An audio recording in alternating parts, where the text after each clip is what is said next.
Yan. Update po tayo sa ating farm kung ano nangyari. Check natin kung ilan na yung natanim. Mga okra ko. Farm. Ating munting kubo. Oops, dulas. Simple lang. Ating mga seedlings. Ito naman, hindi naman masyado na-stress. Thank you. Sana mabuhay kayo lahat. Ito mga kalams. Yung galandan niya ito. Check natin yung pinlagay natin na tubig. Check natin. Kaya lang ito sa taas eh.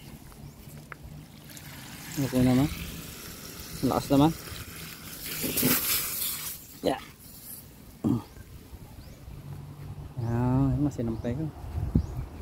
Natin itong tinanim nila. Yan, medyo malapit tayo sa ilog. Natin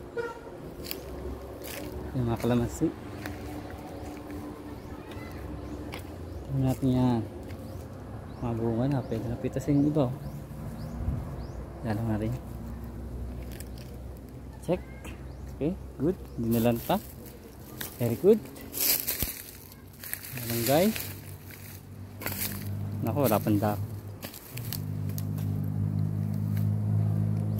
Buhay tiyatong malunggay ko.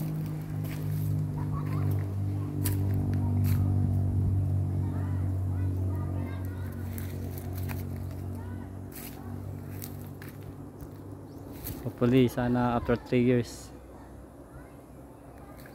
mabuhay lahat ng tinanim ko. Tinanim pala nila.